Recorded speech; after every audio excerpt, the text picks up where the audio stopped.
নমস্কার বন্ধুরা, শুভ দুপুর। তো আজকে আমি এগুলো কি বানিয়েছি দেখো।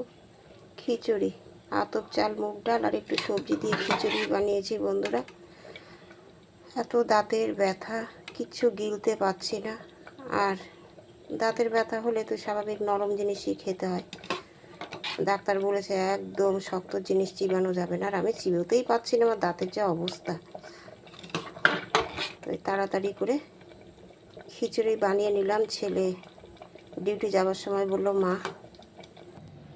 মা ফ্রিজে তো মাছ আছে, তাহলে তুমি একটু মাছের ঝোল পাতলা করে বানিয়ে নিও। বন্ধুরা, মাছও খেতে পাচ্ছি না, মানে ভাবছি যদি কাটা গলায় লাগে, এই জন্য মাছ খেতে পাচ্ছি না।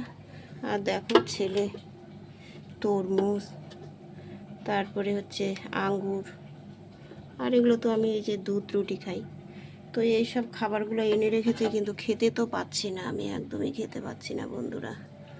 কি করব বলো? তো একটু খিচুড়ির মধ্যে ঘি দিয়ে দিই, ভালো লাগবে খেতে, কারণ কিছুই তো খেতে পাচ্ছি না। খেতে তো হবে, এত অ্যান্টিবায়োটিক ব্যথার ট্যাবলেট দিয়েছে না, ওগুলো খেলেই মাথা ঘুরছে। আর তোমরা তো জানোই আমি অসুস্থ, আমি আরও অনেক রকম ওষুধ খাই, তো যার জন্য আমাকে একটু ঘিটি খেলে বেটার হবে। যাই হোক, তো আমার খিচুড়ি হয়ে গেল বন্ধুরা। আর সব থেকে বড়ো কথা কি বলবো, আমি না, সত্যি কথা বলতে আমি না খিচুড়ি একদমই পছন্দ করি না।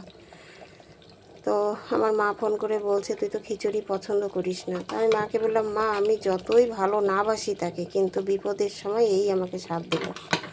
তো যাই হোক বন্ধুরা, ভিডিওটা আমি এখানেই শেষ করছি। তোমাদের কেমন লাগলো অবশ্যই কমেন্ট করবে। আর বন্ধুরা, কি বলবো, আমার মুখের অবস্থা এই যে ফুলে গেছে।